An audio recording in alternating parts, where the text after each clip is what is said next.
mesdames et messieurs les élus, mesdames et messieurs, chères livriennes, chers livriens, je vous remercie de votre présence à ce rassemblement de soutien à la population ukrainienne qui traverse à l'heure où je m'exprime devant vous l'une des pages les plus sombres de son histoire. Le jeudi 24 février 2022, sur ordre du gouvernement russe, une opération militaire a été lancée sur le territoire ukrainien, opposant les troupes russes aux forces ukrainiennes. À l'origine de cette offensive militaire, le désir de la présidence russe d'élargir son territoire. En effet, depuis 2014, le pouvoir russe ne dissimule rien de ses objectifs d'annexion du territoire ukrainien. Depuis des années, l'Ukraine, fermement attachée à la démocratie et à l'état de droit, affirme son indépendance et sa souveraineté. La présidence ukrainienne a exprimé à de nombreuses reprises son souhait d'adhérer à l'Union européenne afin de se protéger des possibles agressions militaires de ce voisin russe, que Moscou a considéré comme une menace. Désormais, le pouvoir russe fait pression sur les pays membres afin de les dissuader de prendre part à ce conflit. Cependant, notre attachement commun aux valeurs démocratiques fait que les Européens restent soudés face à l'idéologie d'expansion de Poutine et soutiendront l'Ukraine jusqu'à ce qu'une issue soit trouvée à ce conflit. Jamais nous ne permettrons que les forces armées russes terrorisent et tuent les populations civiles. Cette guerre n'oppose pas seulement la Russie à l'Ukraine, il s'agit aussi d'un combat pour la dignité humaine, le respect des droits de l'homme, l'égalité et la paix. Ainsi, la municipalité souhaite exprimer son plein soutien au peuple ukrainien.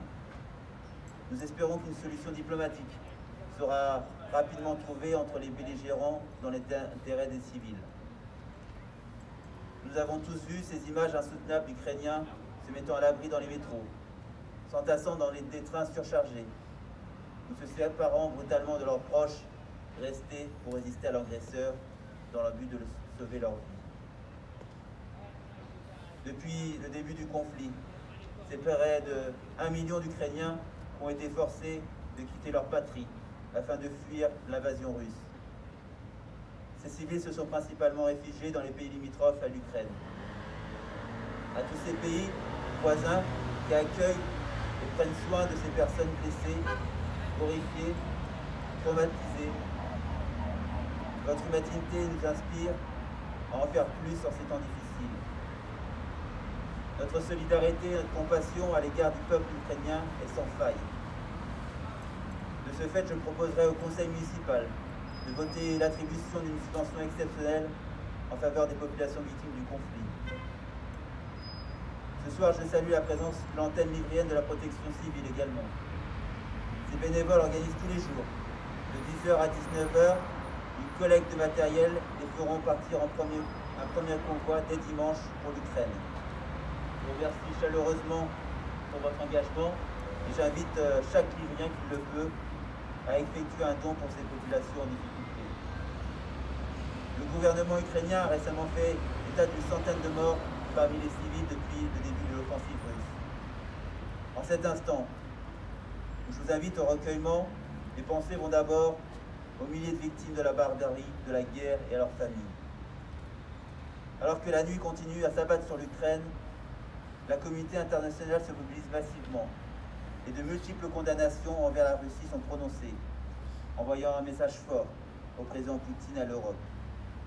Je tiens également à témoigner de toute mon admiration aux civils russes qui manifestent en signe de contestation dans les rues, malgré les risques que cela implique de se soulever contre un régime totalitaire et violent. Ils osent par centaines de milliers défier le président. Face à l'horreur de la guerre, nous avons été témoins de l'émergence d'une résistance ukrainienne.